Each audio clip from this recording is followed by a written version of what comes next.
Hello means நம்ம இன்னைக்கு என்ன பார்க்குறோம் அப்படின்னு பார்த்தீங்கன்னா valuation of goodwill and shares அப்படிங்கிற சாப்டரில் எக்ஸசைஸ் 12 பார்க்குறோம். ஆல்ரெடி இல்லஸ்ட்ரேஷன்ஸும் எக்ஸசைஸும் ஹெல்த் எஜுகேஷன் சேனல்லையும் கார்ப்பரேட் அக்கௌண்டிங் அகாடமி 2 சேனல்லையும் போட்டிருக்கோம். ஸோ 2 சேனல்லையும் பார்க்கும்போது உங்களுக்கு ஃபுல் ஐடியா கிடைச்சிடும்.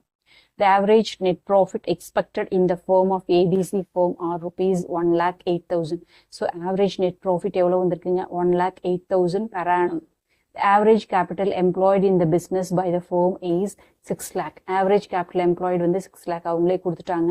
The rate of interest expected from the capital investment in this class of business is 10%.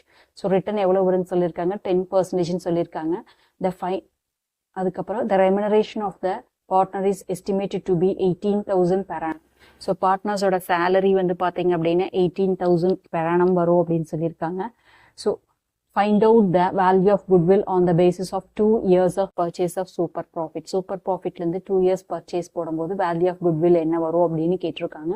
So எல்லா இன்ஃபர்மேஷனுமே அவைலபிளாக இருக்குது. ஜஸ்ட் நம்ம ஃபார்முலாவில் சப்ஸ்டியூட் பண்ணோம் அப்படின்னா ஆன்சர் வந்துடும். எப்படி போடுறதுன்னு பார்க்கலாம் வாங்க. ரொம்ப சிம்பிள் தான். இது வந்து உங்களுக்கு கான்செப்டும் ஃபார்முலா தெரிஞ்சால் தான் போட முடியும். ஸோ எப்படி போடுறதுன்னு பார்க்கலாம் வாங்க. இப்போ கொடுத்துருக்குற இன்ஃபர்மேஷன் வந்து ஆவரேஜ் நெட் ப்ராஃபிட் கொடுத்துருக்காங்க, average capital employed, rate of return கொடுத்துருக்காங்க, ரெமுனரேஷன் கொடுத்துருக்காங்க, சூப்பர் ப்ராஃபிட் வந்து கொடுத்துருக்காங்க. ஸோ இதை வச்சு நம்ம என்ன பண்ணோம் அப்படின்னு பார்த்தீங்கன்னா வேல்யூவேஷன் ஆஃப் குட்வில் கண்டுபிடிக்கணும். ஓகேவா? So valuation of goodwill first வந்து ஆவரேஜ் கேபிட்டல் எம்ப்ளாய்டு வந்து ரெமுனரேஷன் கொடுத்துருக்கறனால அதை லெஸ் பண்ணி நம்ம எடுத்துக்குவோம். ஆவரேஜ் நெட் ப்ராஃபிட்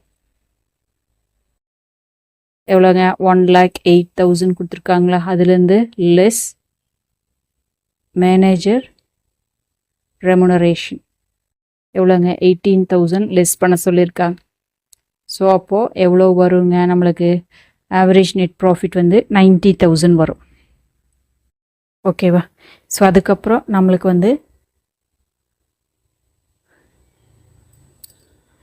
சரி இது கேபிட்டல் எம்ப்ளாய்டா,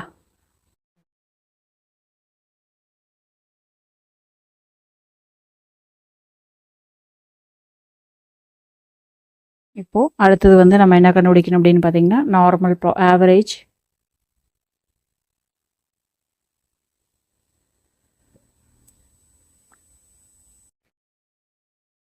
ப்ராஃபிட் எக்ஸ்பெக்டட் எவ்வளோங்க 90,000 அப்படிங்கிறது கண்டுபிடிச்சிட்டோம். ஸோ அதுக்கப்புறம் வந்து நம்மளுக்கு என்ன தெரியணும் அப்படின்னு பார்த்தீங்கன்னா normal profit. So normal profit நம்மளுக்கு என்ன சொல்லியிருக்கா அப்படின்னு பார்த்தீங்கன்னா கேபிட்டல் எம்ப்ளாய்டு வந்து 6 lakh, அதில் ரேட் ஆஃப் ரிட்டர்ன் என்னங்க 10%. அப்போ எவ்வளோ வரும்னு சொல்லியிருக்காங்க 60,000 இயர்லி நம்மளுக்கு ரிட்டர்ன் வரும்னு சொல்லியிருக்காங்க. ஓகேவா? ஸோ இப்போ calculation of super profit. Calculation of super profit. So 2 item கண்டுபிடிச்சாச்சு. அதை வச்சு நம்ம சூப்பர் ப்ராஃபிட் கண்டுபிடிச்சிக்கலாம். Super profit equal to average profit minus normal profit. 90,000 minus 60,000. So super profit அப்படிங்கிறது rupees 30,000. ஓகேவா? அது வந்து 2 years ஆஃப் பர்ச்சேஸ்ன்னு சொல்லிட்டாங்க. ஸோ இப்போ என்ன பண்ணிக்கலாங்க வேல்யூவேஷன் ஆஃப் குட்வில் கண்டுபிடிச்சிடலாமா? ஸோ கால்குலேஷன் ஆஃப்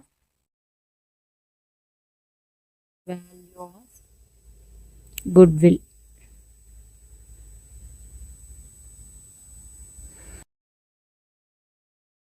அப்போது இது எப்படி கண்டுபிடிக்கிறது அப்படின்னு பார்த்தீங்கன்னா goodwill equal to super profit into number of years purchase. So அப்போ என்ன வரும் அப்படின்னு பார்த்தீங்கன்னா ஃபார்முலாவில் சூப்பர் ப்ராஃபிட் வந்து 30,000 இருக்குது, நம்பர் ஆஃப் இயர்ஸ் வந்து நம்மளுக்கு 2 years கொடுத்துருக்காங்க. ஸோ அப்போ குட்வில் எவ்வளோ வருங்க rupees 60,000. அவ்வளோதான், ரொம்ப சிம்பிள் தான்.